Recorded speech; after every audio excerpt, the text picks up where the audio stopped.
Yo. Because it's Insane.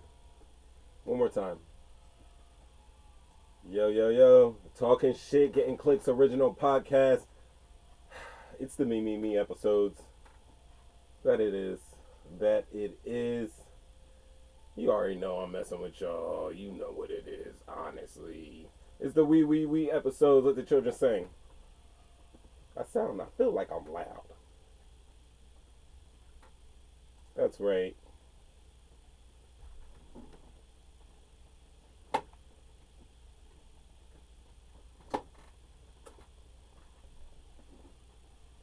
Mo'3 times, and it is Thursday.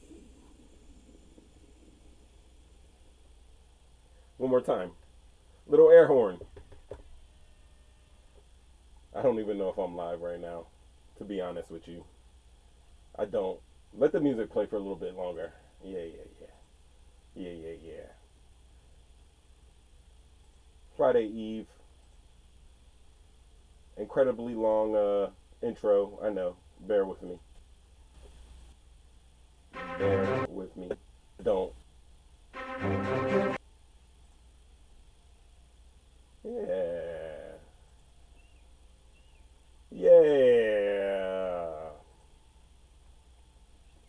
Probably should get my live chat going, right? Show them the show. Applause. All right, that's too long. Ladies and gentlemen, welcome to Talking Shit, Getting Clicks. We are live. Murph's in the building. What's up, Will? What's good, sir? And there I am. I'm with the fillers. Hey, I can't help but want to just tell you guys that I appreciate you guys. We are coming up. Let the children sing. Getting subscribers. We're doing big things. So tonight's show, we're going to talk a little bit about the jury selection for the Trump's trial in New York. We're going to talk about the USC valedictorian, Asna, who has been silenced from making a commencement speech. Why are we cheering that? Why are we throwing horns on that? Why? Exactly. We don't have to clap everything. And then we're going to talk about these killer robots from Boston Dynamics. That and more on Talking Shit, Getting Clicks with Mo'3 times. That's me. Let the children sing. What's good, everybody? Hey. Mainline's in the building. What's up, love? Murph is in here. Old Willie. And we're going to have a great show tonight. I have not opened the phone lines because, it's just a habit of me not doing it. But I will open the phone lines right now. As soon as I can click on it. Yeah. So what's going on, chat? How's everybody? Do I sound all right? I feel like I'm pretty loud. I feel loud. I've been tweaking things. I'm not tweaking, but I've been tweaking some settings here. Let's get a call in. Willie is crazy. Well, Willie, you know what? While we're getting this show started, I'm going to open up these phone lines. I got a phone number that's down there. Thank you for calling Call-In Studios host and call screener line. Please enter your show or meeting number and press pound. You're going to hear this thing connect here. I mean, I have no facades. There are no shortcuts. Enter your 6-digit PIN number. So you guys can. I got that password wrong.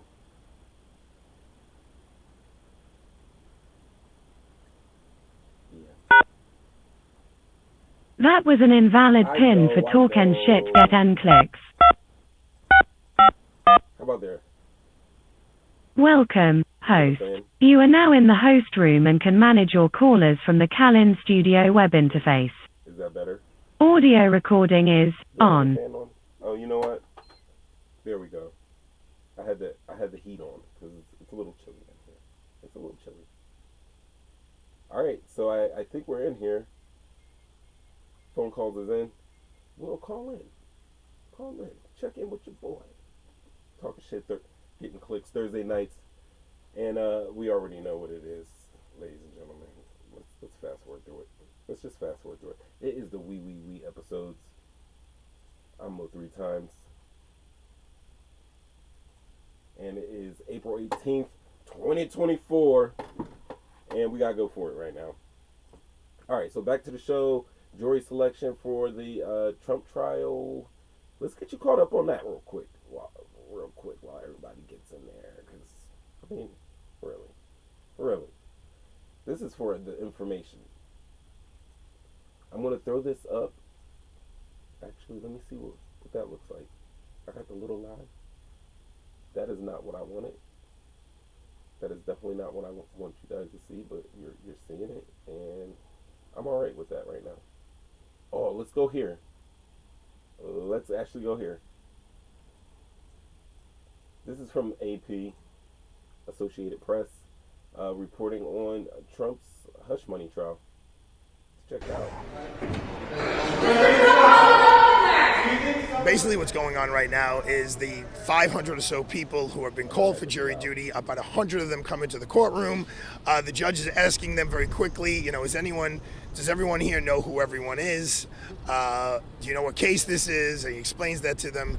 And then he says, is there any reason you can't sit on this case? And typically a judge would go through it one by one. Here, if you raise your hand, you're dismissed. That is not common. That's not the way it's normally done. Because it's the lowest level felony, each side only gets 10 strikes. Normally, in a regular felony, a B or an A, you get 20 strikes. So it moves rather quickly because there's only so many people you could strike off. The judge is asking for a lot more alternates. Normally, it's 12 jurors and 2 alternates. Here, it's 12 jurors and 6 alternates. But I guess the judge doesn't want to take the risk of having a mistrial if you lose the jury. President Trump, will have the ability to talk to his lawyers. I like this guy. I don't like that person. Besides that, he kind of just sits there and listens and watches. You read potential jurors' body language. You listen to the words that come out of their mouth. You listen to the things that they tell the judge when the judge is speaking to them. And you have someone behind them Googling their name and looking at their Facebook page, their Twitter handle, and all that stuff, and seeing what do they do? What bands do they like? What do they do for their birthday? Where'd they go on vacation?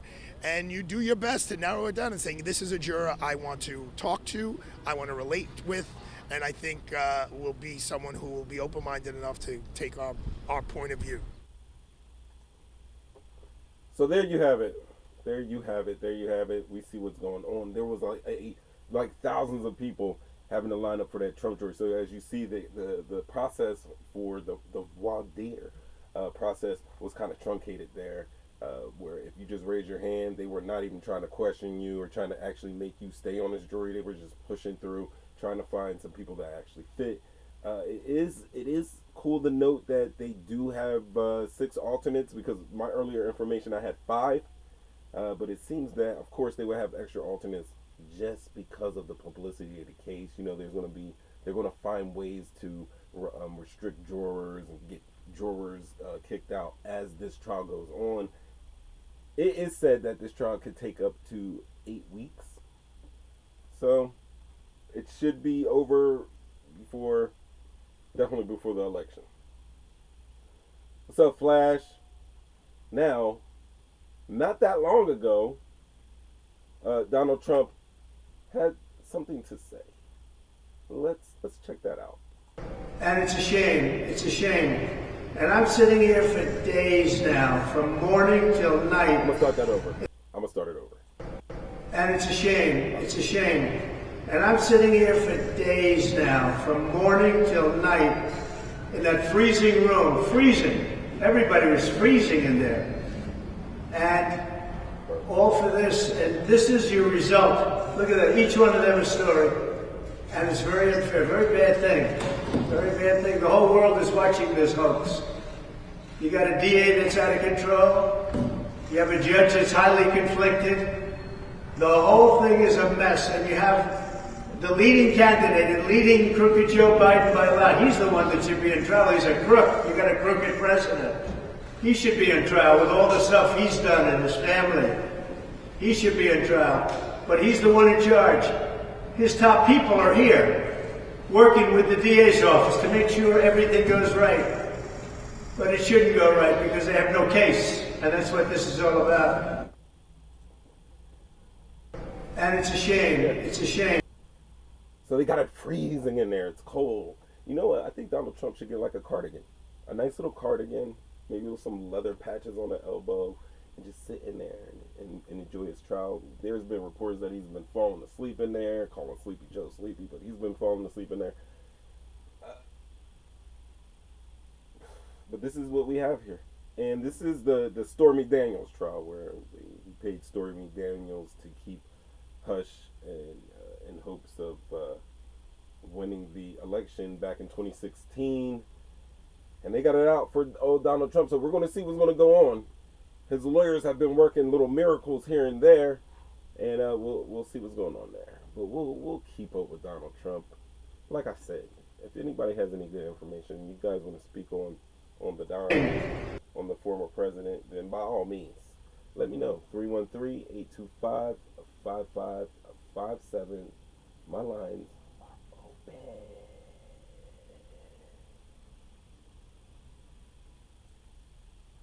open. Open. I am Mr. I'm Mr. Second Amendment. That's who I am. I'm Mr. Second Amendment. That's what I said to mine. Caro, what's good? What is good? Come over here. Let me see if this thing's working. Oh, there we go. Hello. Flash is in the house. Love, do you still hear a fan? Please, let me know. Let me know. Oh, there he is. Yes, indeedy. Main line in the flesh. And I know, I said Willie. That is kind of, it's nuts. Pause. No diddy. No diddy, no did I. Let it go. All right, so if you guys want to, you can call in at 313-825-5557, and we will talk about whatever you want to talk about. I'm not trying to go crazy, ham crazy tonight. I don't know. I'm just, as I'm doing this, I'm perusing Instagram, going through my messages, and Ev Love told me to be kind to Django. And I didn't realize that I was being bad to him, and that upset me. That really upset me because I thought we were better than that. I thought we were better than that. Let the children sing. Oh, so guess what, guys? Guess who I got to start podding with me? She kept saying it was a special episode, as in she didn't want to make it a consistent thing. But I got the beautiful, the wonderful, the vivacious Ev Love out there for you. Let children sing.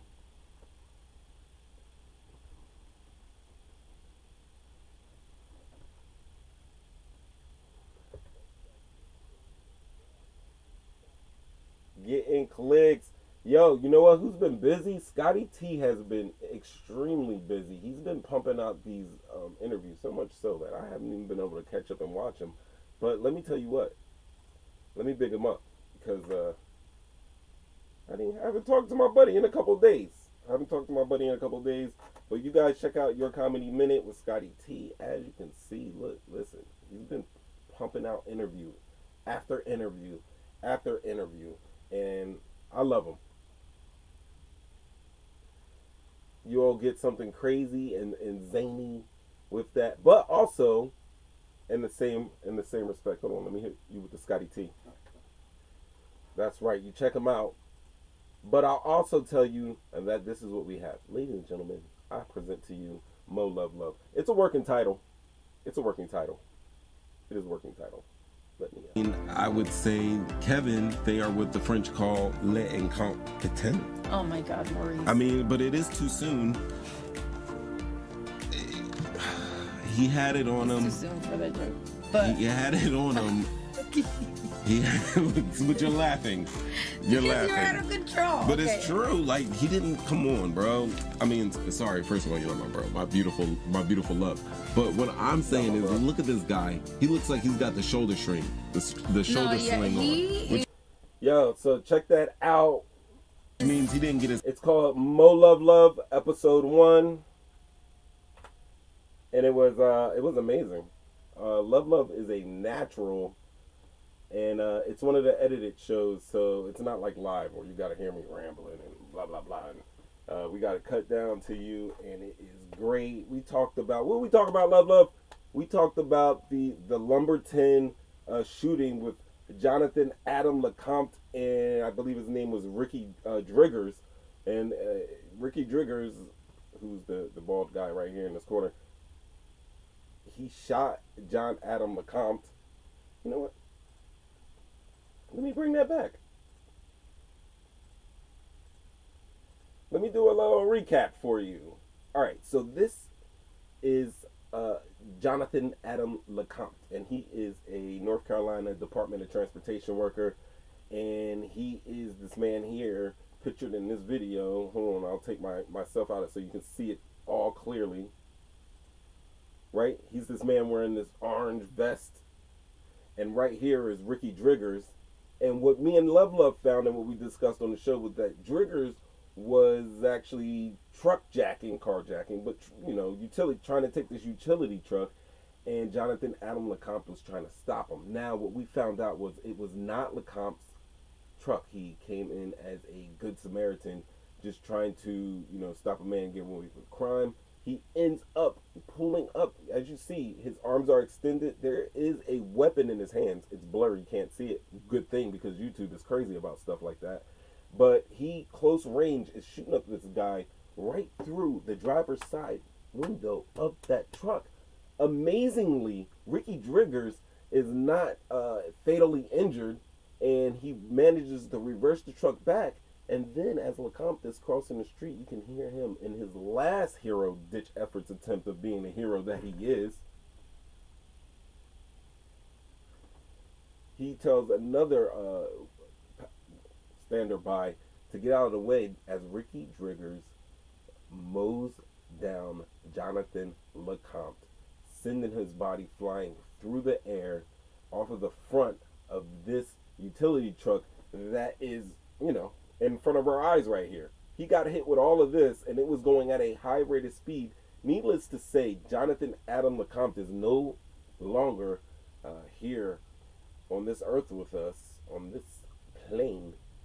And they did catch Ricky Driggers, and he is facing hella charges. Hella charges. As he should.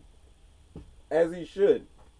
So it was crazy. Me and Ev Love went through it basically in real time, just figuring out what was going on, had a conversation behind that. As you can see, I didn't even have that even set up. I was just going to hit play. I was going to hit play anywhere when I was trying to show you a show. I was going to hit play anywhere because that entire 32 minutes and 55 seconds or longer is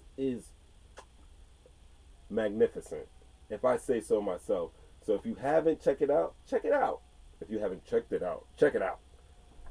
Love did her thing on this, and she was being Love. She reeled me in when I was going crazy. Like I like it. We have a nice little chemistry going on there, as we probably should. But we talked about this. We also spoke about. Oh man, if you guys haven't heard, watch the show. But we talked about Pastor Mark Driscoll, who was addressing a men's group that he had went through, like a men's retreat hosted by this guy, John Lindell.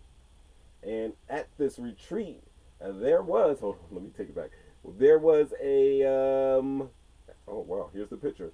There was a stripper, sword swallower, entertainer who absolutely positively ripped his shirt off while dancing on a pole as part of entertainment for the men's retreat. And Pastor Driscoll had some exceptions about it. There were people in the crowd that were agreeing with what he was saying. He did not like it at all. Yeah, that's right. Mo'3 times come. And John Lindell was not having it and basically kicked him out. So we showed you that video and everything on the Mo' Love episode 1 show. We did that. Damn, Mo' Love. What we talked about some other things. We got attacked by a spider. That was crazy. Real time. It happened. We both had to jump a huge spider that came into the hut while we were recording. Seriously.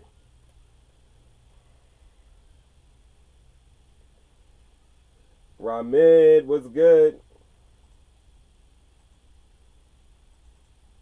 Why isn't my chat submit? Oh, there we go. There he is. What's up, brother? So yes, once again, please go listen to it. I've listened to it like 3 times already, and it was pretty good. I enjoyed it.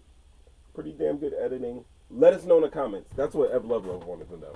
She said, hit her up in the comments, let her know. And I agree with her.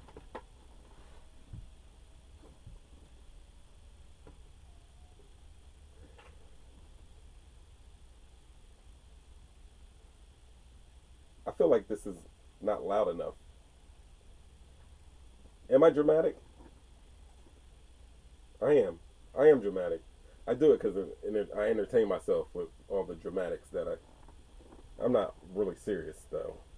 Sometimes I am. I don't know. What is this? MG.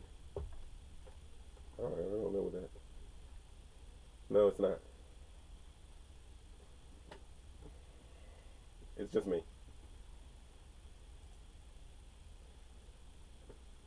Let Mainline tell it. Right? Let Mainline tell it. He's not lying. Star Wars performance. It was damn good. Yep. Alright. So we did that. We did Ricky. Yeah, we had a spider attack. Yeah, we had a spider attack. We got attacked by a spider. I hit him with the first F, followed up and double tapped him for the win. Right? She's good. Oh man, in other news that I don't have listed here, let me show you this. Let me show you this craziness. Did you guys see this?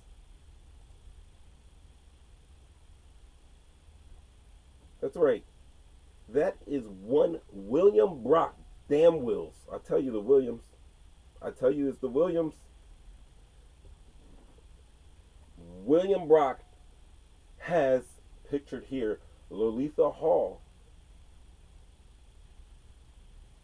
under gun. I didn't even mean to put that up here.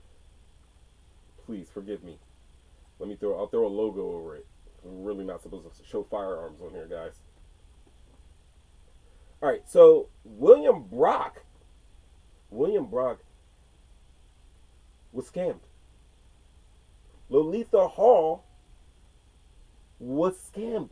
Both of them. And I'm going to tell you what happened. All right. So a couple shows ago, it's probably almost a year ago, I like to keep you guys up on scams. And one of the scams that I brought up was, hold on, where's my phone?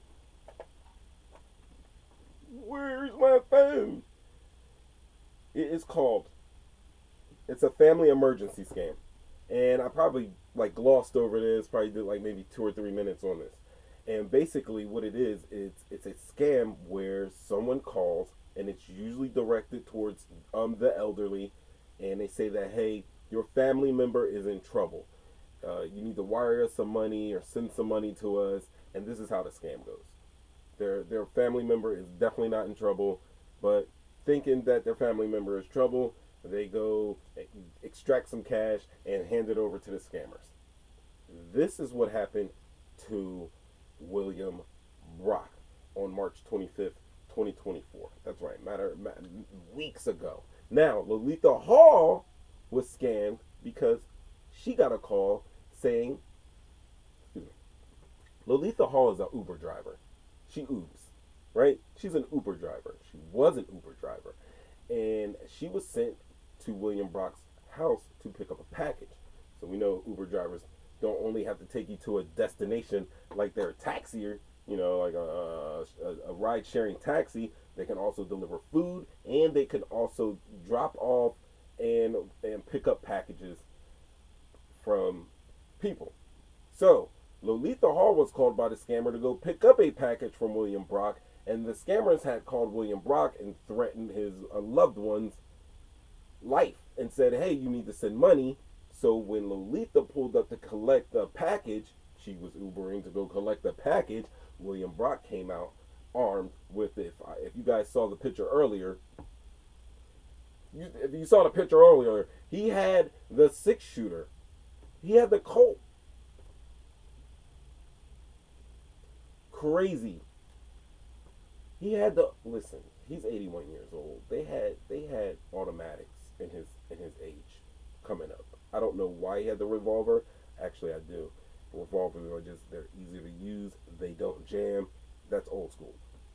But still, she pulls up to the house and she's like, listen, buddy, she's got a gun. She's like, here, I'm just here for a package. He's thinking that she's in on the people that's going to hurt his family member. By the way, the people report that the phone call came in like a jail call, like it was a family member that's in jail. So Lolita is, basically pleading for her life, telling her it is a, miscommunication, something's wrong. She's from Uber. She's not there to hurt or rob him. He insists that she's there to hurt or rob him, shoots her in the leg, shoots her in the shoulder, shoots her somewhere else, and then calls 911. And yes, you're right too. Oh man. You're right, no shells. That's old school.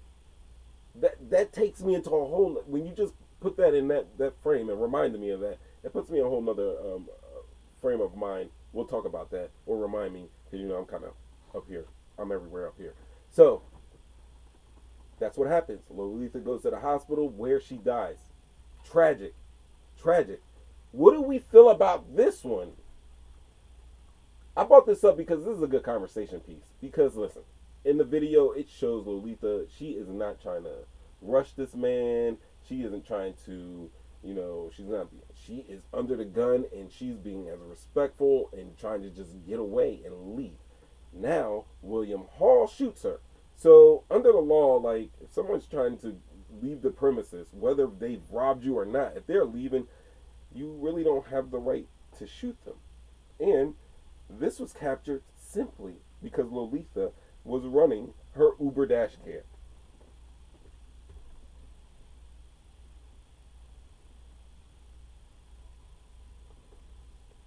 Who, me, Birdman? Me, Birdman? And this is tragic. So, I will tell you this, though, because we're going to have to do an update on this. This is something I'm going to, hold on, let me write it down. Let me write this down right here. Uber. You see, I'm using pen and pad. We got to follow up because we got to see how this case is going to go, because at the very least, this 81-year-old William Brock, 81 years young, William Brock illegally shot someone. Does he have a case? Is this tragic? This is definitely tragic. Someone died. But we're going to see how that case unfolds. But plus, we need to find the scammer. And they should be able to trace the scammer because they used Uber. So we're going to figure out and find out who's up to what's going on, and we're going to see. I can't do that anymore. I just can't. I don't know. I'm not the only one to do that. That's what I'll do. But tragic. And you know what else is tragic? You guys aren't calling in. On Thursday night, Friday's Eve, 313-825-5557. It is something flash. It is something flash because listen, we're talking Donald Trump. Brr, brah. We're talking man shooting woman, getting scammed, crazy miscommunication, tragedy, guns. How do we feel about that? Willie Brock. Willie Brock. Willie Brock.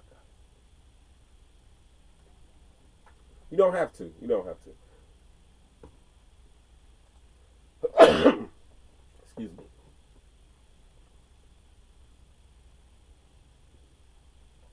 Mo'3 times. Talk shit, getting clicks.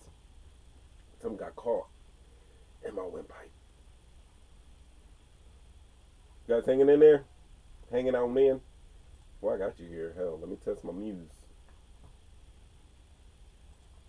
I've been noticing, like, I go back and I listen to these things and they're cut up sometimes. Oh, you know who I need to call in? Flashback. I need you to call in. Flashback. I need you to call in. Love, love, I'm going to need y'all tonight to call in because we're going to have to discuss. We're going to have to discuss. Bam. We did it. We went and saw Civil War. Alex Garland's who directed it. His Civil War, and it's the A24 film, and it showed how shows a divided America and insight into war journalism, and we watched it, and we got great reviews from Flashback and Love Love. They said they liked it. Oh, can't hear the sound effects. I'm gonna start hitting the sound effects anyway because I need to stop hitting the sound effects. Bruh. We'll figure that out. And then we will get into Asna, one of the smartest people in the universe right now. And the reason why she can't make her valedictorian speech. It's crazy. Crazy in these streets. But hang out with me. Hopefully you can hear that. Talking shit, getting clicks, Mo'3 times. Thursday. Let's go. Maybe a different background. Just maybe. What is this? I like that one. This is my favorite. So, what's going on? We got the WNBA draft. We saw Caitlin Clark going number 1. We see Angel Reese and Cardoza going to Chicago. Both of them. Yeah, what else do we have? We have Iran, the drone attack in Iran. Craziness, right? That drone attack was insane. Let's talk about that. Let me know in the chat. Actually, that's what let's do. Let's do a little democracy because the fascism is insane. It's insane out in these parts. This is what I got for you guys. I'm going to do a wrap up. I'm going to drop a wrap up for you guys this evening. But I have Iran. I have the Boston Dynamics robot Atlas. We talked about Brock. We're going to talk about Asna. So I think the Uber driver should have been more cautious before accepting an assignment, especially if she was not involved in the scam. I agree with that. So it's being reported that she is a victim of the scam. Like they have proof that she's a victim of the scam, and they have proof that Willie Brock is a victim of the scam. So I'm not really questioning it if she wasn't involved or not. I'm just gonna say she wasn't involved right now because that's how they're reporting it. But she's gone, and it's kind of hard to choose those assignments, and I don't know how often Uber drivers are ordered to actually go pick up stuff. You know, some grocery delivery, food delivery, we understand that. But going to pick up packages, that's kind of getting into the USPS territory. Not to say you can't have that business, but it's just tragic all around. And it obviously, the person that's guilty is whoever did the calling and the scamming. And I mean, the only thing Uber has done in response to this tragedy really has worked with police to figure out. They're working with the police to figure out who actually did it, and they blocked the account of the person who actually sent the instructions to go pick up a package from Lolita Hall. So yeah, I agree with you, Love. I don't think she didn't know what was going on. And if you see the video, I can't show the video because he obviously shoots her on her. He's brandishing a weapon, so it's kind of really hard to show that on YouTube. But the entire video, I just see her hands up, like backing up, like, sir, like please don't shoot me. And I think that even at 81 years old, he should know better enough to have shot that lady. I understand that there was a scam involved, and he had some information that maybe one of his loved ones was hurt. And this is another thing, how technology in older generations, like, you have to keep up with it. But honestly, it's not a responsibility of an 81-year-old to know that there's people out there scamming. I mean, personally, Mo'3 times months ago, I keep y'all privy to these scams that are going on, and this is one of the scams that I had came across, and I was like, damn, I gotta let everybody know what's going on there, because I got Flashback out there, and he calls me all the time, and that's one of the reasons why I did it, because Flashback will call me and be like, yo, like, I got this message, or I got this, or they're asking me for that, like, is that a scam or something like that? And I would recommend that is a smart move to come to me to do that. If you don't know, you gotta ask. If you're not sure, you should ask.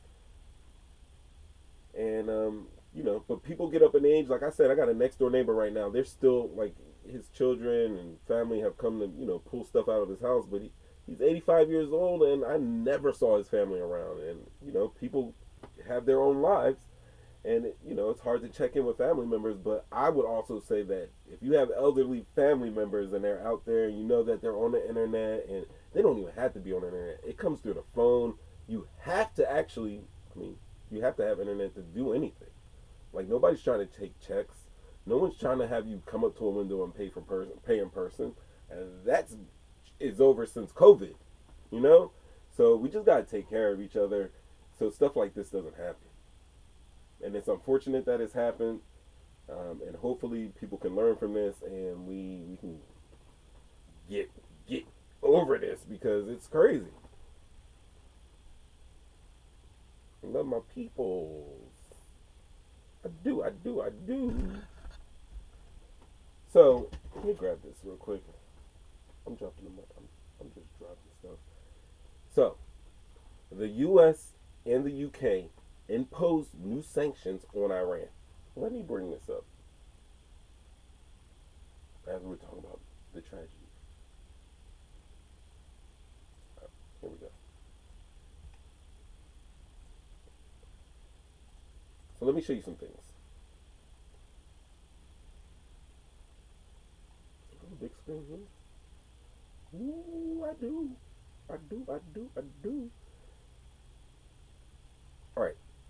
I'll do it for her. All right, so BBC News reports that there's Iran sanctions U.S., UK extended measures against Tehran, however you want to report it. So the U.S. and the UK imposed new sanctions on Iran in response to the drone attacks that took place earlier in the week. Washington targeted 16 individuals and 2 entities involved in drone engine production. Let me show you. Joining me now is retired. Oh, no. Let me show you these. Those aren't shooting stars, right? So Washington targeted 16 individuals and 2 entities involved in drone engine production. Now the UK imposed travel bans and asset freezes on 7 individuals and 6 entities, including those connected to drone and missile programs, Iranians. These sanctions add to the existing measures both countries have against Iran. Now, the move follows Israel's call for international support after Iran's can I say it? Attack. Blah. Now, this involved 300 missiles. Over 300 missiles. Over 300. And drones fired from multiple countries. The U.S. sanctions also target Iran's drone program. Steel producers, the vehicle companies that are linked to the Islamic Revolutionary Guard Corps. Let me show you these bad boys.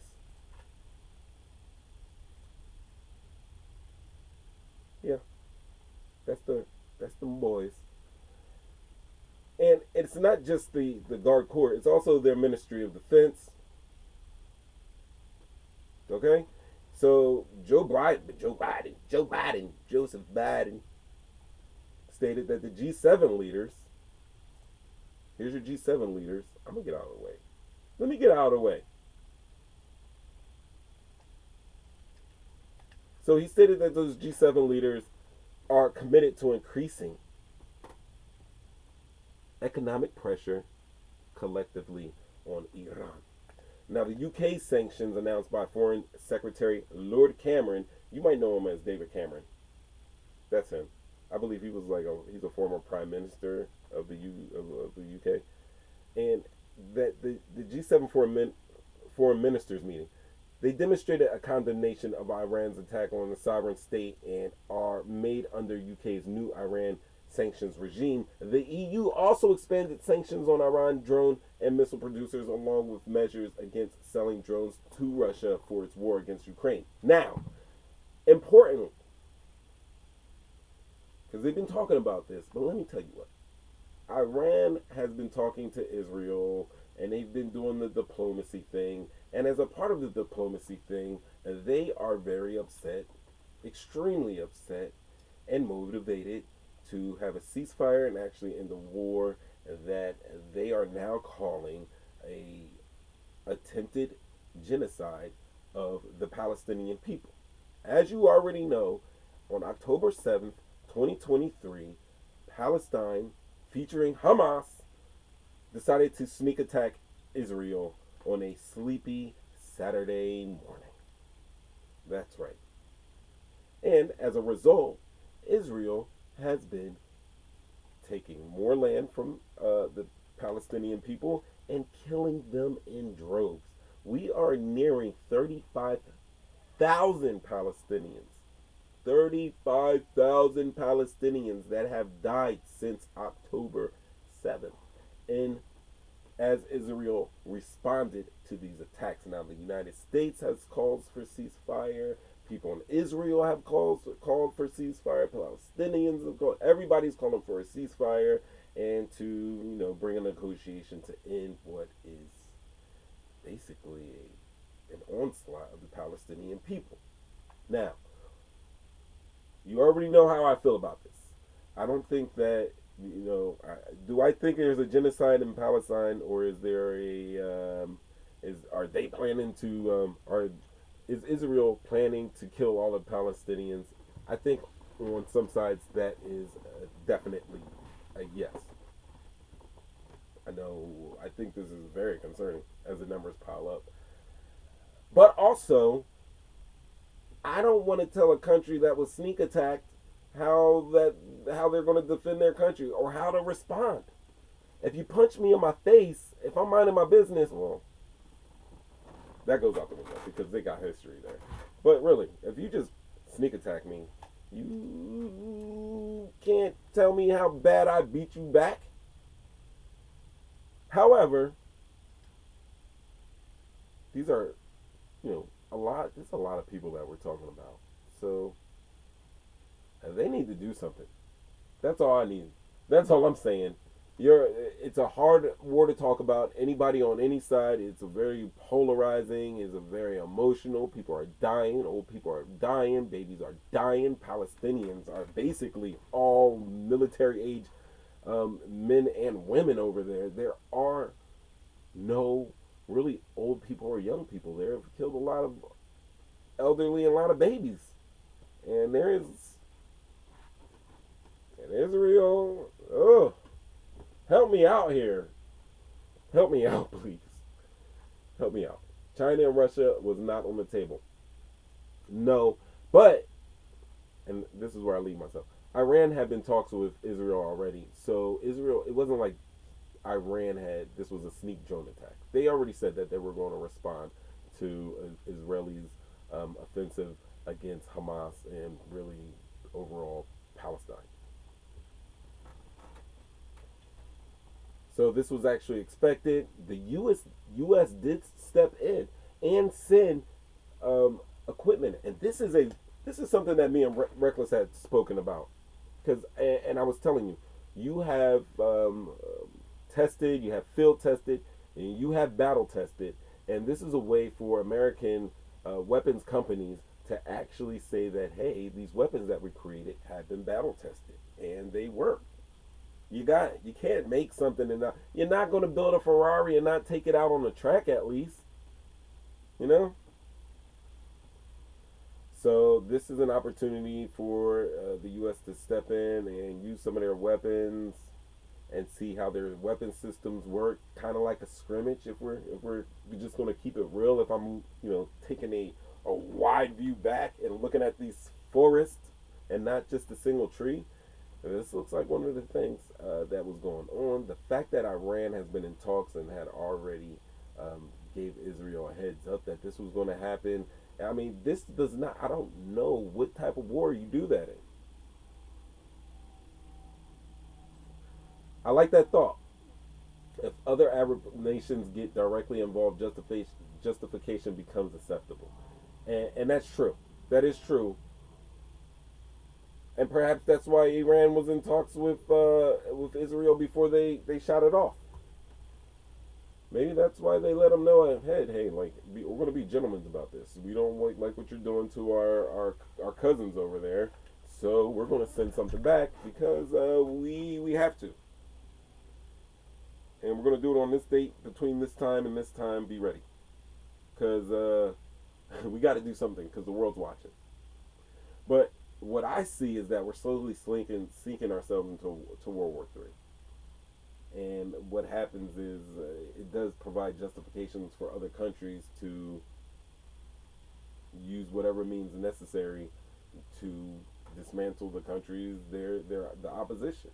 And the United States is standing hand in hand with Israel right now. They're not backing down from it.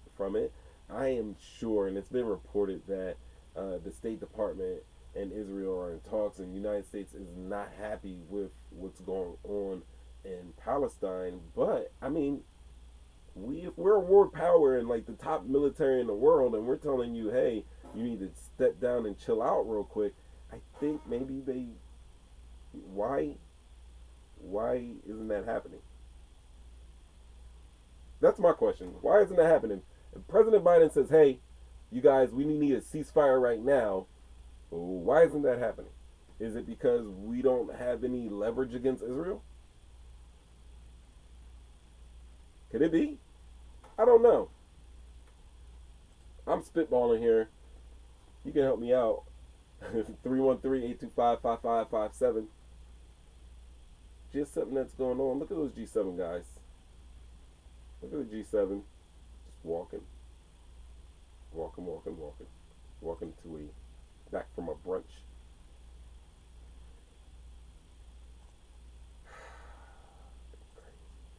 You know who this pretty little lady is? This is Asna Tabassum, and she is a USC student who also happens to be the 2024 USC valedictorian. And guess what? She's not allowed to make a commencement speech. And yes, that's a hijab on his head, on her head. And the reason why, I got photographic evidence why they won't allow this lady to speak. We're going to talk about it right now. We're going to talk about it. Talking shit, getting clicks, Mo'3's hard. Oh, I already said we're going to talk about that too. We'll talk about that. But let's talk about Asna. Right. So, Asna Tabassum's commencement speech was canceled due to possible security risks.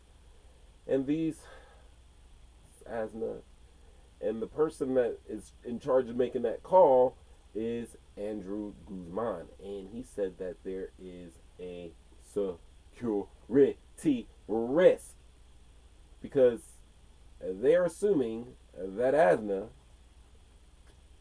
is going to bring politics into her speech. That's right.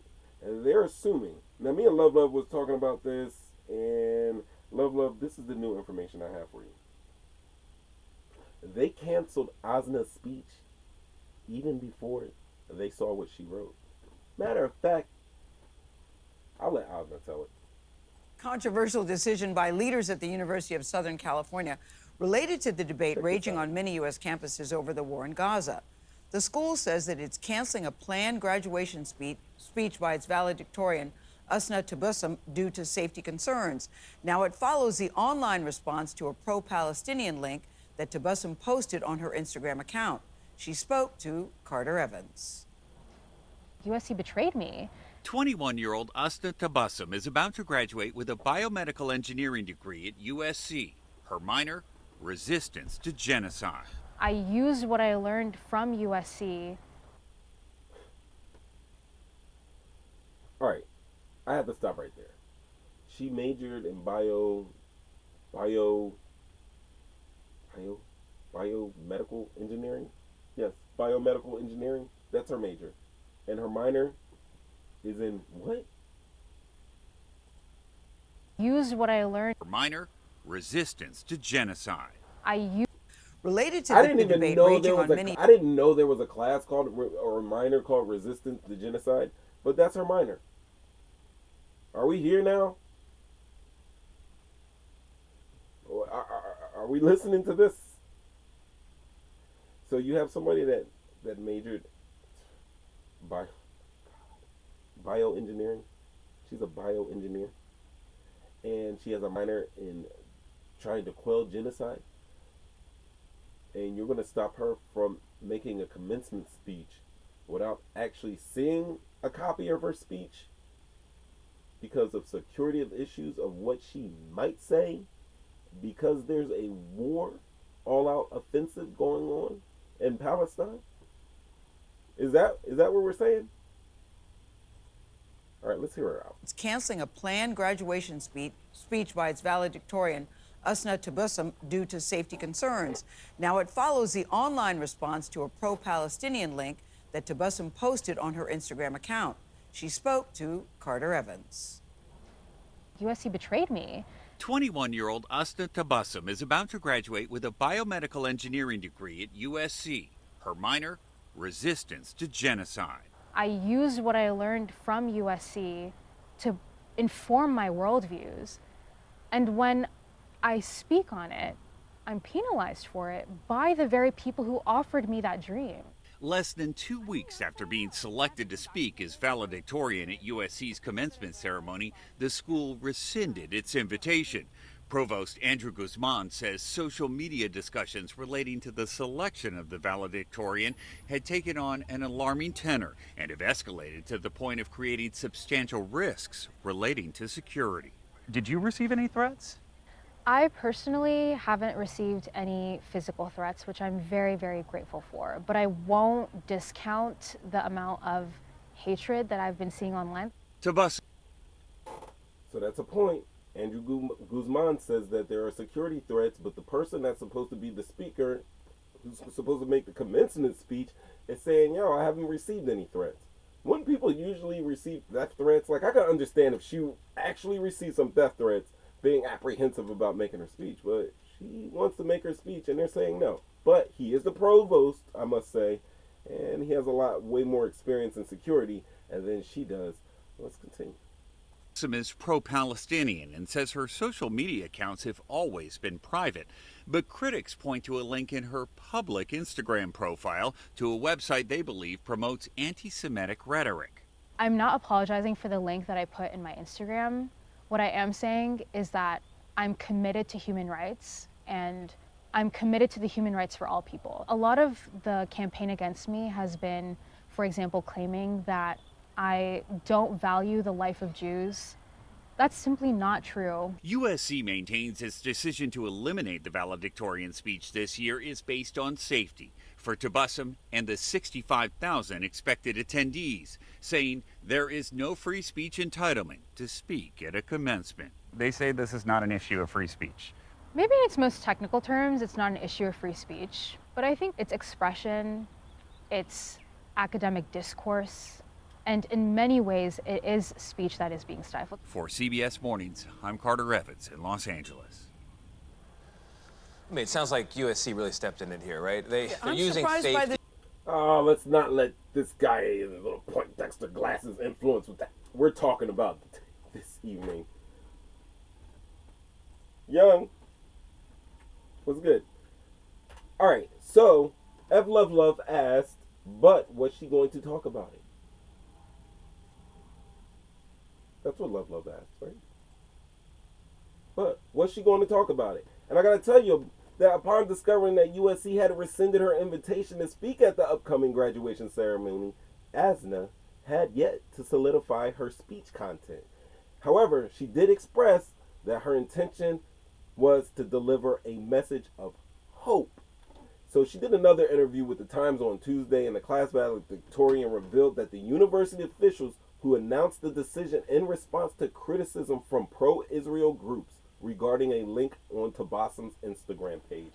And let's go and see what that link said. I think I got it right here. Let me bring it up. Do a little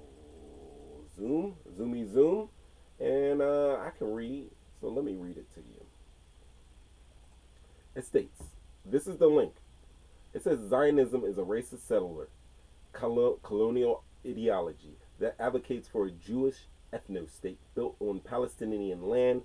Zionism as an ideology is inherently anti-Palestine because it is only feasible through the ethnic cleansing and constant uprooting of the Palestinian people. Now, Zionist founders admitted that Zionism is a settler colonial project, that in order for a Jewish state to be established, the Palestinians need to be ethnically cleansed from their homes and homeland. Wow, what a statement. However, she's going to back it up by saying that she recommends reading the diaries and writings of early Zionist founders Theodore Herzl, Ziv Jabotinsky, David Ben-Gurion, and more, to understand how they advocated for ethnic cleansing of Palestinians. For a Jewish state to exist, there needs to be a Jewish demographic majority. This means that Palestinians will never be given the right of return. Despite what Zionists claim, Palestinians will also never be equal citizens under the state of Israel. Palestinians will also never be equal under the state of Israel. That ain't no typo in my voice. I meant to reiterate that. Now, liberation is the only solution to peace. Now, is anti-Zionism anti-Semitic?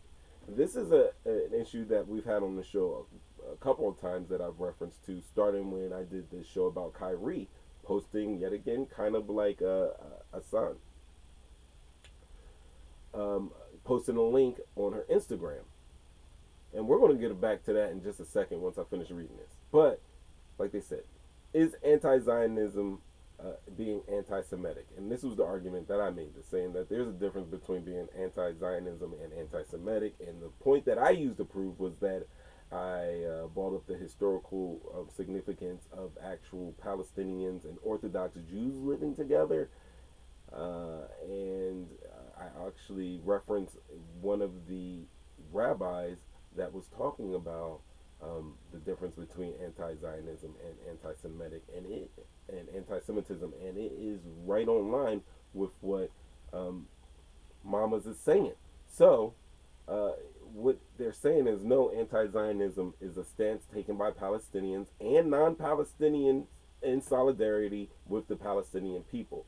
While some anti-Zionists can be anti-Semitic, which is true, just as some Zionists can be anti-Semitic, the position itself is not.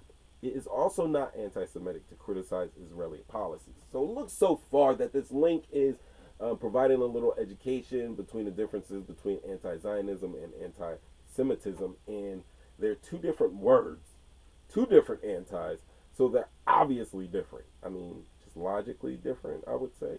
I'm going to go out there and say. Now, she speaks of Ilan Pappé, an anti-Zionist Jewish Israeli historian who explains in better detail on why anti-Zionism is not anti-Semitism in this debate, providing a link to that debate. And she lets you know in the link that it's an hour-long debate that is recommended. And she ends with saying anti-Semitism is weaponized against Palestinians and allies who stand up for Palestinian human rights by Zionists as a way to shut down criticism of Israel. By saying that anti-Zionism is anti-Semitism, Zionists label all Palestinians as anti-Semites for not wanting to be oppressed, as well as anyone who supports Palestinian human rights. And I'm going to go out here on a limb. I mean, you got to choose sides. I support human rights for everybody. We're going to do All Lives Matter right now, Mo'3 times. No. I support Palestinian human rights. I also support human rights for everybody.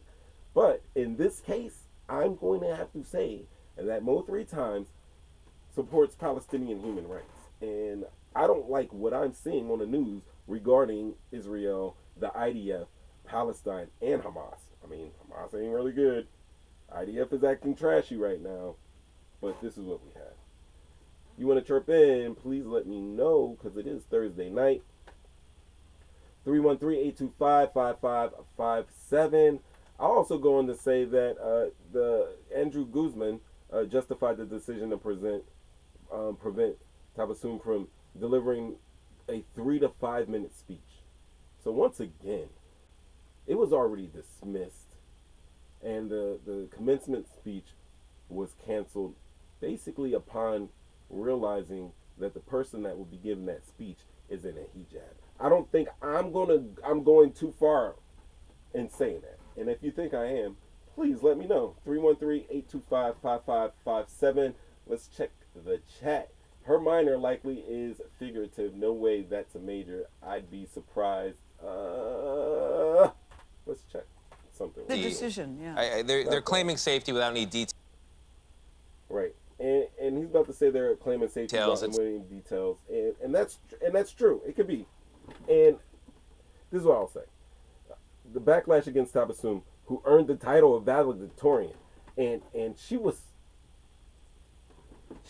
being selected by a university committee from a pool of nearly 100 applicants with GPAs of 3.98 or above, and was remarkable in its nature, especially amidst heightened tensions on campus between pro-Palestinian and pro-Israel activists. That is happening on their campus. But what made this situation unusual was that the opposition was not triggered by anything Tabassum said or did personally. Rather, it seemed to primarily revolve around that link.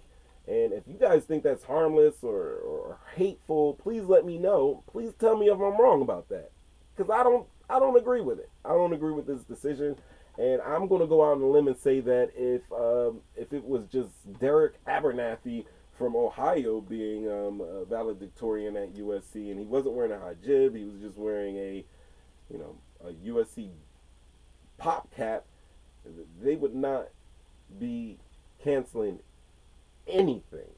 I think that her appearance evokes controversy at this point in time. That's what it is. But I also think that there could be pros and cons for disallowing the commencement speech. So one of the pros would be promoting and preservation of the campus safety. Another thing is probably what they're really going after is the mitigation of controversy. I mean, if a valedictorian speech or background has sparked controversy or backlash, I think it prevents them from speaking, and preventing them from speaking can help mitigate further controversy. And I have to agree with this one. There is a lot of controversy that's going on. I think it's really way more controversy that they're canceling it.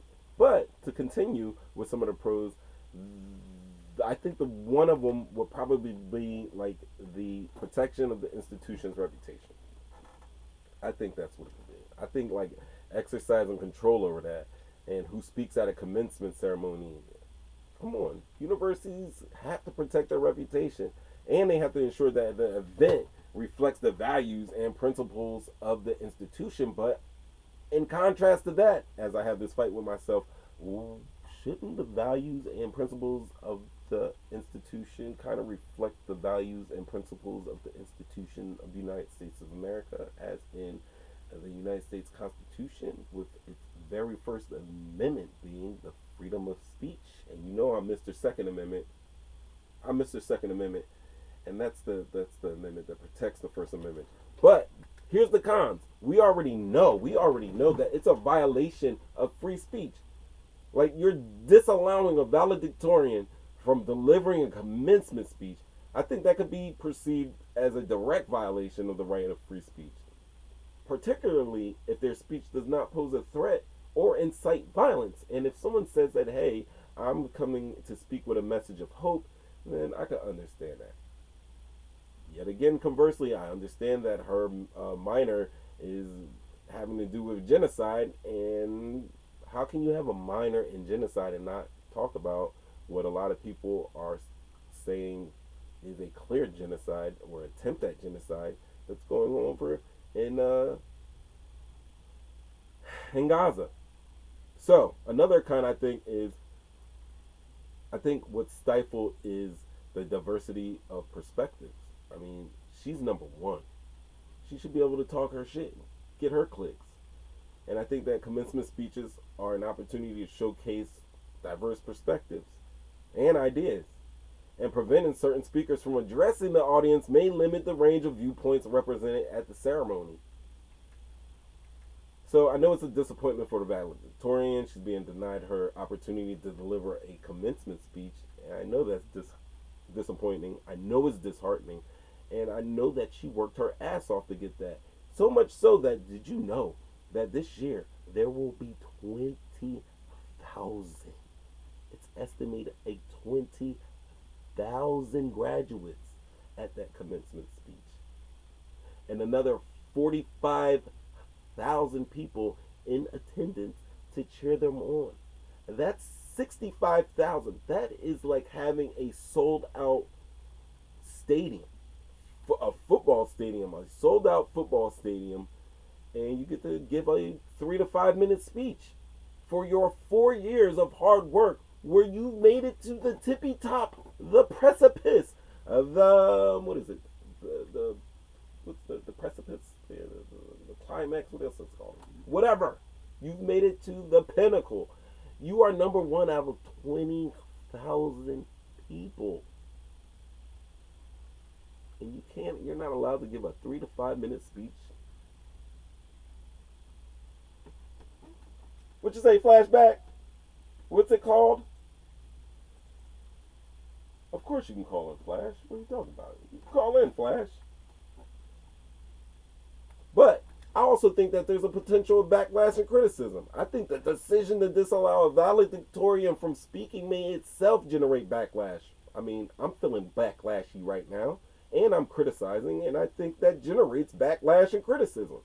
So both from the affected individual, she's not happy about it, and from others who view it as censorship or unfair treatment, talking shit, getting clicks. Definitely.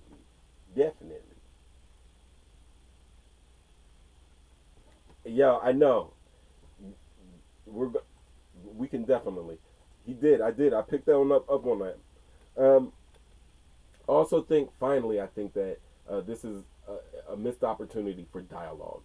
We never have dialogue. As much as we talk about race in America and bigotry in America, and for all the talking we do, we never have had an actual dialogue about it.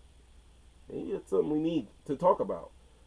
But I think allowing controversial speakers to address the audience, and I'm saying that's for people who are saying, like, I don't want Tucker Carlson coming to my class, or I don't want these comedians coming and doing a show here for us.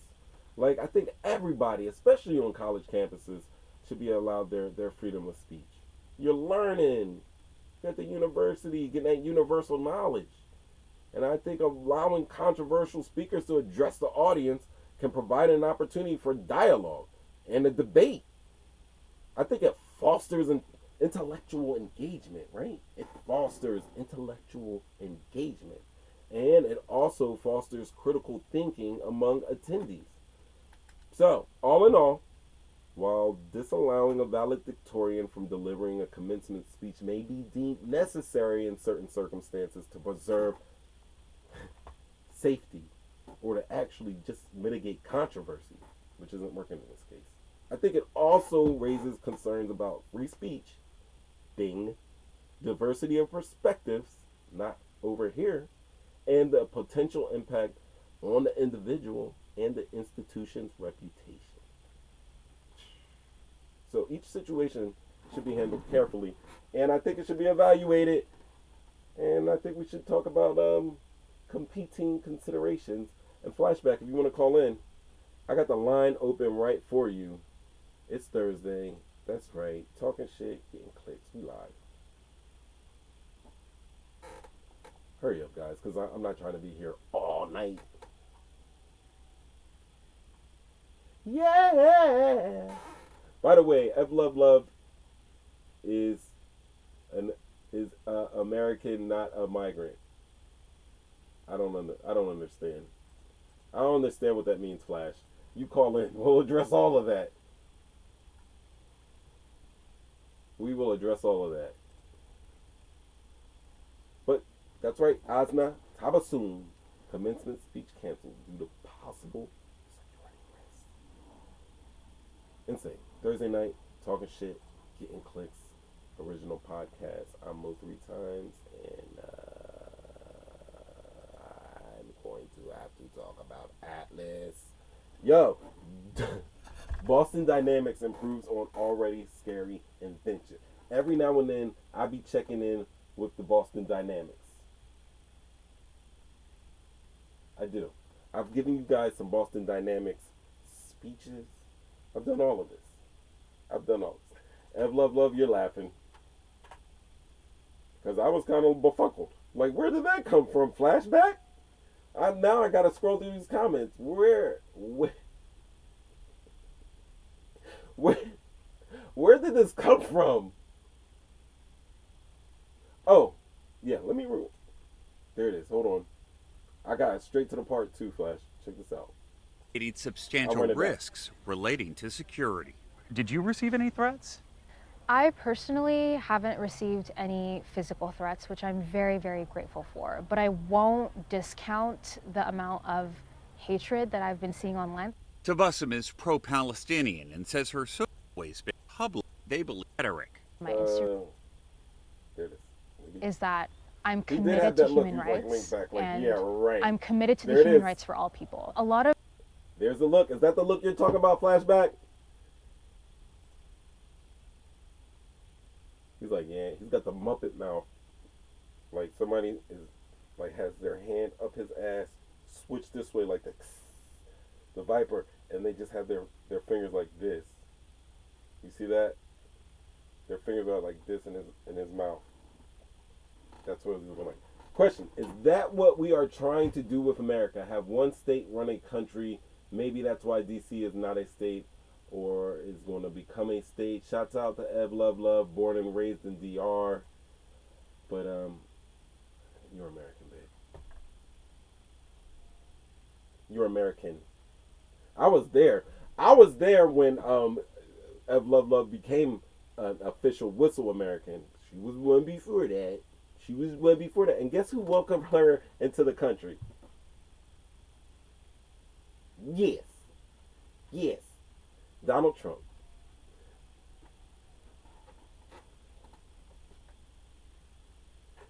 Yo, there was a couple of Chinese people in there too. There's a lot of people coming from China. A lot of people come from China and Cambodia and stuff like that. But yep, that's right. She's American. Starbucks and Uggs. Alright, so talking shit, getting clicks. Mo'3 times. We talked about us. We talked about Trump. We talked about last week. We already talked about our round. We are getting through this. Let's talk about Atlas. Guys, do you guys know who Atlas is? Do you know?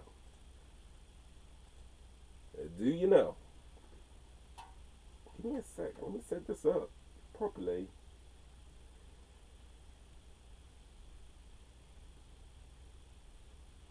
Time is slipping away from me, yeah. Oh wow, I did not, I thought I was muted, but I wasn't. I thought I was muted. I thought I was muted and playing music, and it turned out not to be that. So I hope I sound good. Listen, tech firm Boston Dynamics improves on an already scary invention. Damn Trump. It was Trump invited you into this country, and you're cursing that man's name. Starbucks and Uggs. Yep, she's American. What's your favorite store, Ev? Is it Target? What's America's favorite store? Yeah. Love loves America. Welcome to America. All right, so it's been like 11 years. Boston Dynamics bids farewell to its humanoid robot, Atlas. That's right. They got rid of Atlas. Atlas is gone. Listen. I love this. Got my fishes in there. Atlas is gone, guys. Gone. Atlas is no longer here. I mean, Atlas is no longer here as you know him, because Atlas is, at least in its hydraulic form, is gone. There's a new YouTube video where the robotics company announced that it's time for Atlas to retire and take it easy. And I was given a sigh of relief, because I was like, now these T-800s ain't going to be built. Skynet's not going to be a thing, and we're not going to have to find John Connor and try to save his mom and him and all of his lineage. You know, I'm thinking Terminator type ish. I'm thinking that Terminator is over, and that's not what they're doing. They've just Elon Musked it. They've made this MFer all electric. I'm gonna hit this video thing. I don't know what's gonna play. Shit, let's do it. Oh yeah, here it is. This is it.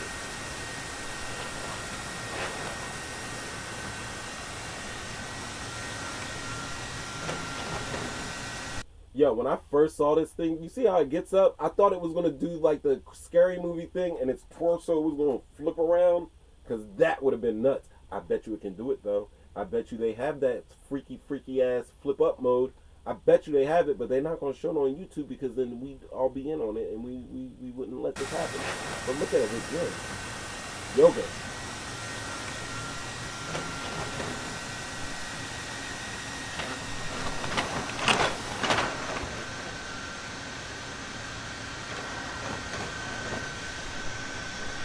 I'm going to turn this down. That's from Boston Dynamics. You see how that scary SOB got up and did that? Do you see that? That's crazy. That's the video they just posted. I know. No, not Linda Blair. Exorcist. Yo, let me show you what this thing was on. That's this year. That just came out this week. They're showing that this week to us. Let me show you what this thing. This was posted 6 years ago. I remember you guys showing you this, and it was running an obstacle course. Look what this MF can do.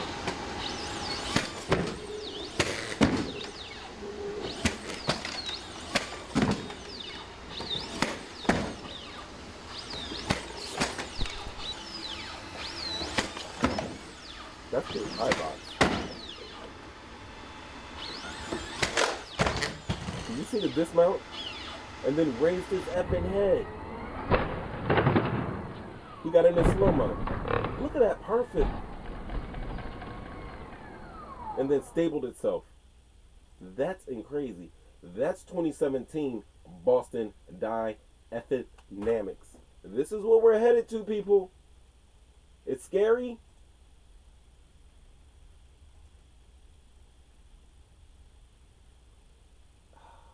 Inevitable. Yeah, me too. I've spoken to somebody when they could talk about the general AI, the AGI, general, where the singularity. There was somebody, oh man, I can't remember. I gotta find that out. We'll definitely talk about that next week, of how AI is going to get with these robots, and then you're going to have a sentient being, And imagine this. Like, AI has all of our data. It has everything. It has all those law books. Imagine a robot, one of those androids, those robots, downloading the entire maritime law, all of the laws, and then going into court and basically making a case for robots to have rights the same as humans. Young Lindo, let me tell you what. I know you haven't seen my regular on Helldivers. I don't fight bots. I'm a bug fighter myself. But I'm back up there. I'm still I'm a death captain again. But I'll kill some bots. I'll kill some automation. But everything, like, what? I'm speechless. I'm not speechless. It's talking shit, getting clicks, so I'm definitely not speechless. But damn, we've been watching all these movies. It's never good. It's never good. AI hasn't been working. We've been talking about that cinematically for at least 20 years now, if not. Shit, before that, when Flashback was young, when they were, what was that, what is that with the family, Lost in Space? Crazy. Y'all think it's one more In time. the early stages of exponential technologies, progress often appears deceptively slow, luring us into a false sense of complacency. However, once these technologies reach a critical inflection... This guy's basically saying that, listen, they're trying to, like, it looks cool, it's doing flips and everything like that. Imagine the ish that it can do. Imagine. Yo, back when this started, like, it was part of a Department of Defense competition. That's how this got made. It was made in a Department of Defense competition. It initially still like 6 feet tall, 2 inches, 6'2", and it weighed 330 pounds. And it's a robot. Imagine seeing somebody that's 6'2", 330 in regular human form. That's a force to be reckoned with. A robot at 6'2", 330 with no conscience, no feelings. Not yet. Not because the AI hasn't gotten in there. I'm calling number live light. I'm missing. I can't call in. You can't call in? Am I in? Hold on.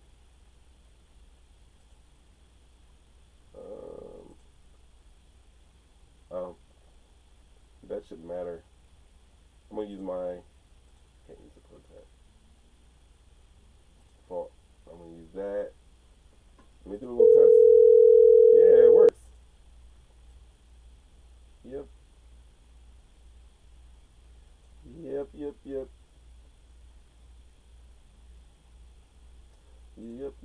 Calls are in. But don't worry.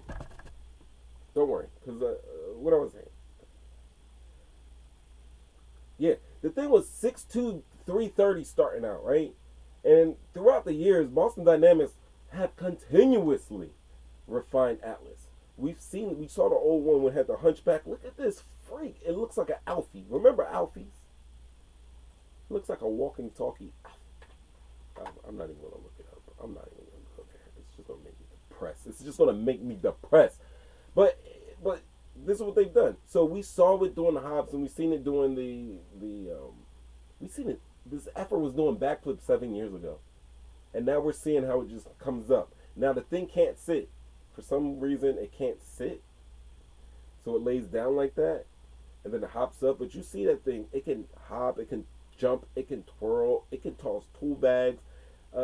This iteration is significant design overhaul, okay? And not only is it fully electric, but it also features a ring light adorning its rounded head. It looks like the new Lost in Space that's on Netflix, if you've seen it. Oh, come on. You don't have that thing. You don't have the number saved in? Do I even have I know the number, but come on, Pops. Here it is. I'll give it to you. 313-825-5557. You call in. 313-825-5557. Do I got one with a... I got a call thing. Caller? There we go. Sorry about that. There's the number. All right. So that's what we're talking about. Things, tool bags. There's a design overhaul, and not only is it fully electric, but it also features the ring light, like I said, and there's rotating body parts that it enhances the agility, it enhances the dexterity, and with any luck, this new iteration will showcase dance moves just like and as impressive as its predecessor. We saw it with the hot foot. I know he should. Tell him, love. He should know it by heart by now. What you talking about? Oh, there he is. What's up, Flash? Yeah. Flashback. I'm dealing with outer limits. You think so? I'm having outer limits tonight. Why? Tell us why. Well, if you notice, first of all, it started off that we couldn't get El Fargo on tonight. And on that, and then starting from there, when I was watching your show, and I was texting, you getting all these late texts from me watching the show earlier. And right now, I'm talking to you, and I can't hear you. You cannot hear me right now? Now I hear you. Oh. I'm watching you on screen, so you know that's like a delay. Oh yeah. There's always a little delay. Yeah, well, it was just strange to night. After that, I was trying to share the podcast, and when I was sharing the podcast, and I noticed it was happening to me too, is that the last podcast, matter of fact, Love, kept popping up, so it was sending out an older podcast. And then as I was watching the big screen, I was looking at your screen, and at the top I can see like trees, like I'm looking outside. Yes. But all of a sudden your live light and your live light didn't come on, and your telephone number was blocked. I'm looking at the screen right now. So that's what I was sharing and telling you all this crazy stuff was happening to me tonight. That's why I said main line, know what I'm talking about, I called it the outer limits. I'm like, seems like that robot and all that other stuff you're talking about, seems like I'm dealing with it now. That's crazy. We're going to get through it, though. We're going to get through it, Flashback. So how about the show? What do you think? Well, you got anything? You got anything for Trump's Osna, Iran, or Atlas? Well, the share on that, I didn't want to sound like I was out of my head when you were talking about robots, and some of my older chats was coming in because I didn't catch in. So that's what threw me off. So by the time when you was asking me again about Love, when you said, I ain't get it when you said she was American, but I was making that point all the way back. I was talking all the way back from you talking about I was answering stuff from Trump all the way to you was showing the sister that was denied the commencement speech. Yep. And all the other, so that's what I was responding to. Right. And when you was talking about Israel, and you was talking about Israel and everything that's going on now, the Gaza Strip. But I remember I got a post one time that a person put up the map, and they were showing Israel, and they were showing the whole region of the Arabic nations. So my thing on that, my question was, and punch me upside my head if you want to. I said, everything they talking about now, because you got into the political thing earlier.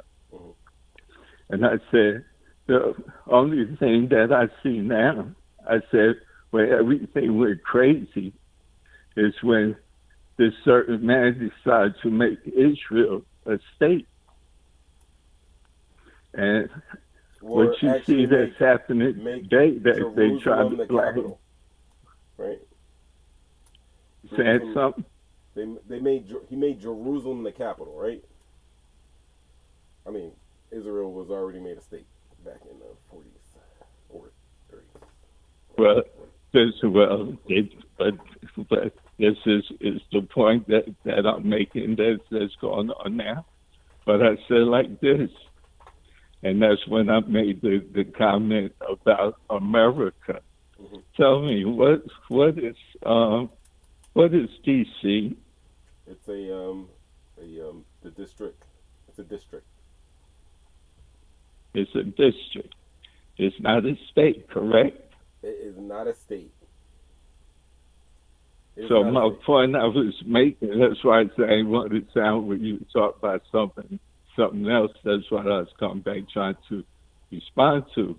But my sarcastic talking shit response is, then if when you look at the whole region of where Israel is, you're talking about calling this little piece of land a state and recognizing against a region, and part of the region of another part is not recognized as a state. So what you got? So with America, is this what, well, I'll come back to America, is this what we're fighting for now? Is Florida going to run the whole country? Is Florida going to run the whole country? Dallas going to run the whole country? I'm using examples. Right. Okay. Especially when we looking at this attitude when it comes to politics, government, what we see now going on in the Middle East is that it's recognized in our own country. That's why even what's going on now with the migrants and everything that jumped into, go back to Love. That's why I said we get to the point that here in America. Yeah, let's get there. That's where I was going with that. Just like I'm looking at you. And I remember because I'm America, born in America, and I remember I was looked at and identified as a Palestinian and a terrorist. You were not identified as a Palestinian. You were identified. You sitting up here with this beard on your face. Listen, Pops, you already know. Anytime I go through TSA, I get patted down. I get the dogs on me. It has not ever not happened going through any airport since the 9/11. Well, I mean, yeah. Well, I always get the extra. Well, your mother told you the witness of my own experience. But you know what I have to do in that position? What? I have to look at it. If you become that important to them, then I say my safety is even more safer because I'm the one that you're concerned about. No, I'm going to disagree with you 50% on this. And I agree with what you're saying But the reason why I would disagree with what you're saying is because, listen, I ain't up to shit. I need your eyes on the people that are actually going to do something. Now, if you're looking at me, you're going to be missing the one that's actually doing something. So I don't feel safe. I just feel like jerks with their eyes on me, and I think that they know that, and it's going to be something, the crazy guy they don't have their eyes on, that they should have their eyes on, that's going to get me murked out here in these streets. But going back to these Boston Dynamic robots, is there any pros to this? Do you think there's anything good to it? Are you on the pro side or are you on the con side of it? Oh no, I saw that same robot in Avatar. Oh, that's. Imagine if they make them that big. You know? Imagine if they make them. And as you were saying back in the day with Lost in Space, we had the first robot like a washing machine to me. Yeah, that's what I used to call it. You know, but hey, the sad part now, looking at it, and I have a lot of conversation with other people, and this is the point we're at. Are we really looking at things that's being creative, which is the capability, but at the same time, is she showing me IMAX? I don't know anymore, so I don't pay attention to none of it. I got other things to concern about. But anyway, going back to America. Like, you see this? So that's the original. This is the original Lost in Space. What was the robot's name? I don't know. I can't remember. I just know he. Robot. I think it was Robot. Look at the new robot. I thought he was. That's all he was a robot. Is the updated version of Lost in Space. Look at that robot. Does it not kind of have the same makings? Was created from a washing machine. Man, and I was a kid. I hope he's made out of a Maytag if they start jumping up and getting nonsense with us. But we all wanted that Christmas toy. That's true. I mean, you guys did. So I mean, do you think? Can you see this? I know you are a science Transformers. Flashback. I know that you're a science fiction geek and aficionado. Like, we've seen these robots before. You know, is this a potential Terminator, or is this something that's going to make life better for us? That's all I want to know. Because I got to wrap up. Yes, in my opinion. Yes, sir. Is it going to be good or bad?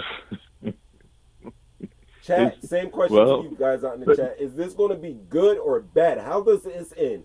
G or B? What I always share with you and put it in life.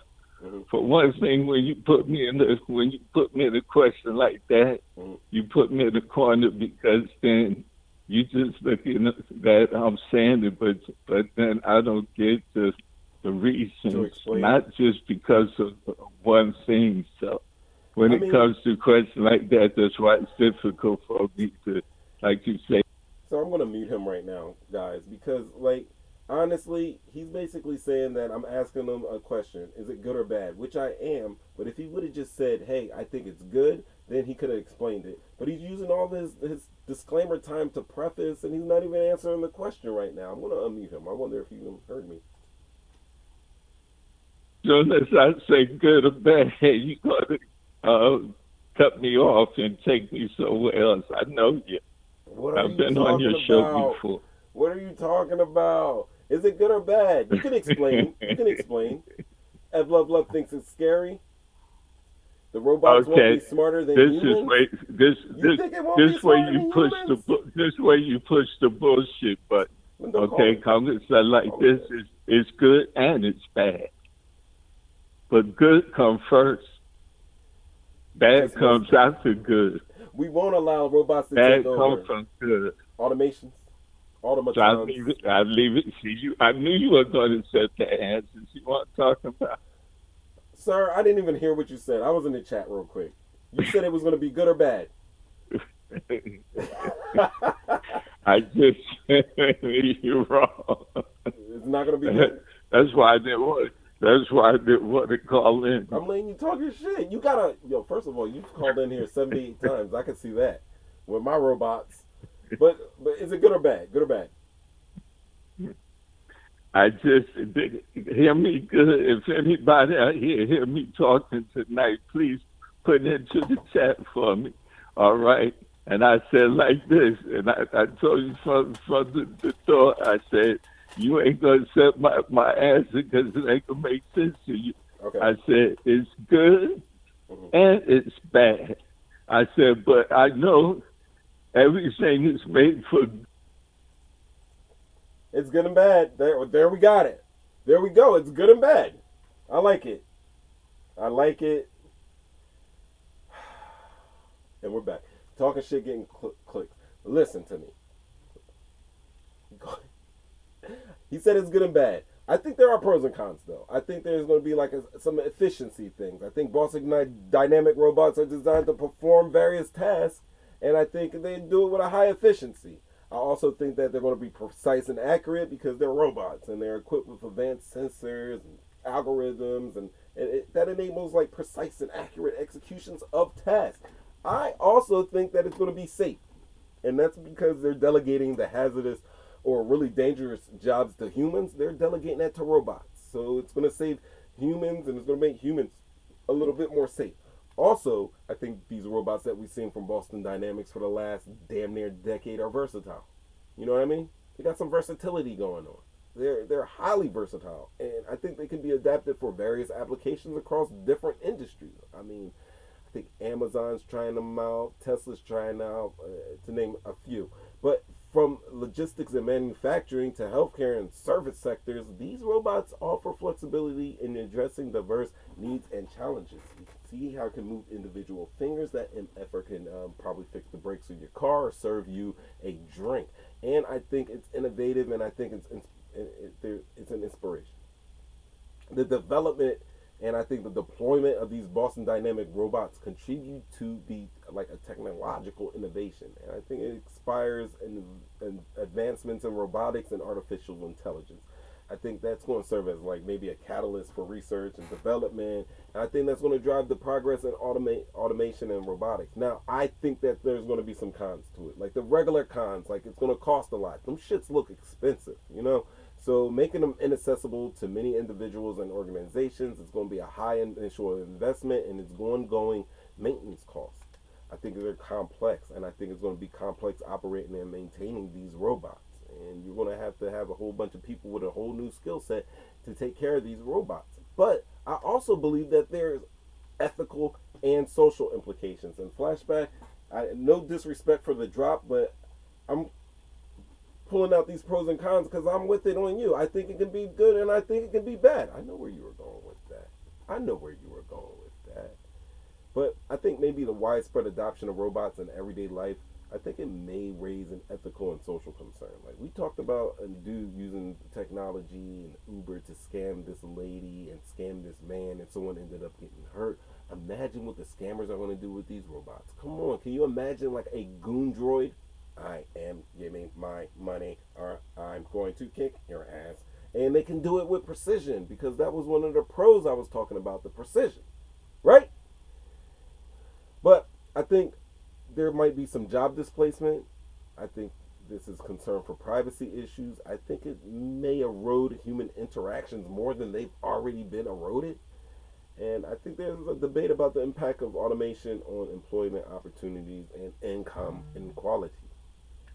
Also, we got to talk about the reliability and durability. I mean, Boston Dynamics robots are advanced and sophisticated, but that doesn't mean that they won't break down. And I don't think that they're not going to be immune to technical malfunctions or breakdowns. Honestly, I think reliability and durability issues might arise. You know what I mean? Especially like if it's demanding unpredictable environments. I think that could affect their longevity and their effectiveness. And I think we're also going to have an issue with acceptance and trust. I think that the acceptance of robots in everyday life may vary among different communities and cultures. I think building trust and acceptance requires addressing concerns related to safety, related to privacy, and related to autonomy. Resistance to new technologies or fear of automation may hinder widespread adoption. So in conclusion, flashback, and everybody out there in the chat, while Boston Dynamic robots, they offer numerous benefits in terms of, efficiency, safety, innovation, their integration into everyday life presents a lot of challenges. And I think these challenges are related to just the basic things: cost, complexity, ethics, social acceptance. And I think these need to be addressed, and these challenges may require careful consideration of technological, ethical, and social factors, right? So I think that they realize that, then there might be some potential for these robots and enhancing human lives. But also, as human beings, we need to change our thoughts. Young Lindo, we're going to talk about this AI and everything like that, because AI is built on human information. We're feeding these robots human information, and I think that right now we're smarter than them. But I think it's like a calculator. They're exponentially. They're going to be exponentially. We are going to look. There's going to be a CNN whatever broadcast is going to be on your social media that scientists have found. When they talk about when white people will be a minority in America, they were like, oh, it's like 2050. They're going to be a minority. There is going to be a effing headline that says, in this year, robotic intelligence will be exponentially greater than human intelligence. There's no other place to go. There's no other place to go except back to the start from there. Around the circle. He said the $6 million man. Flashback, I'm going to need you to maybe call back in. But this is what I think was going on. All right? That's what I think what's going on with these bots. That's what I think that's going on with the bots. Oh, once again, if you guys haven't seen Civil War, go and check out Civil War. Seriously. Go check it out. I'm not going to talk about it now because I'm going to give you some more time. Not everybody went out to see it, but we went to see it and it was great. It was not what I was expecting. I don't think there was really any themes that would be divisive to Americans. And it was wonderfully shot. It was wonderfully shot. A lot of action. A couple jump scares going on in there. They did it. Alex Garland, what he did with the sound of the movie, the cinematography, the direction of the movie was great. It was great, and it was something that we haven't seen. It's something new, all of its own. I recommend going to watch it, and then coming here next week and telling us about it. No good or bad, answer me. No good or bad, answer me. I know he's mocking me. He's mocking me here. Let the children sing. You know how I feel about that, Flash. It ain't nothing, Flash. It is something, Flashback. It is something. Listen, ladies and gentlemen, I don't know what else to say. I don't know what else to say. We talked about a little bit about Civil War. We'll get back to it. We'll talk about Osna, commencement speech, freedom of speech versus security, and I would say ultimately there is a saying there. There's a saying in regards to security, and this is the saying. I am going to bring it up for you. Many of you have heard of this saying before, and it is from none other than one of the American founding fathers. That's right, Benjamin Franklin. And what Ben said to us is, I'll bring it over. He said, why? Fix my screen. There you go, so we can see everything. Of course. How about we leave it right there? How about we get rid of this? Listen, they can give up essential liberty to purchase a little temporary safety. and they deserve neither liberty nor safety. That's right. Freedom is greater than safety. Being free does not mean that you're going to be safe. Freedom does not guarantee safety. It's usually the otherwise. Being free is very, very dangerous. But you go ahead and choose your safety over freedoms, and then you get the Patriot Act, and you get the ability for MFers like Facebook and Instagram to just go through your personal data. I mean, that's what I'm thinking.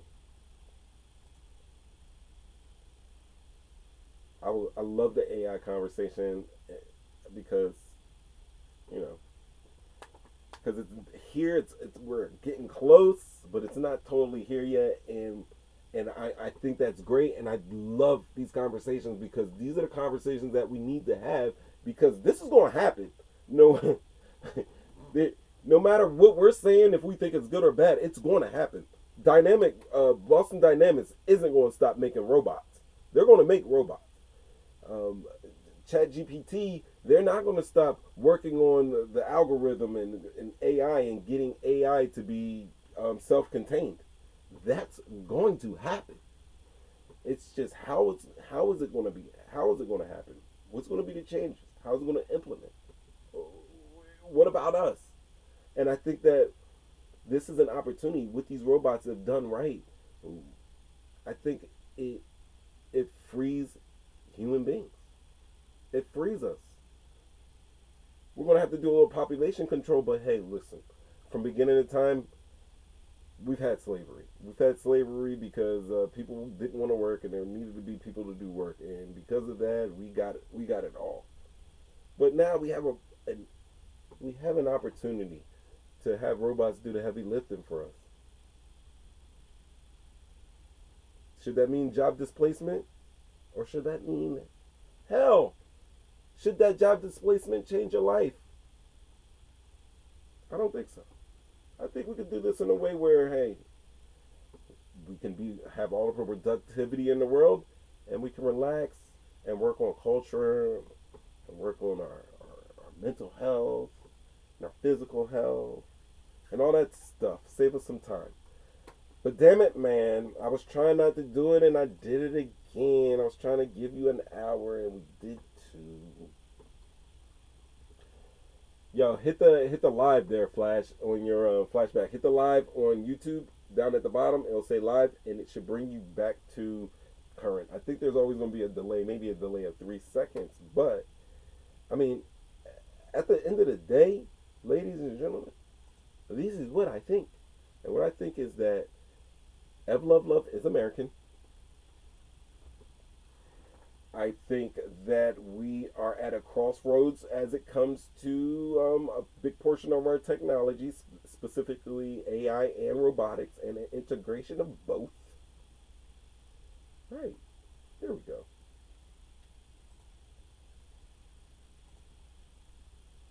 Right.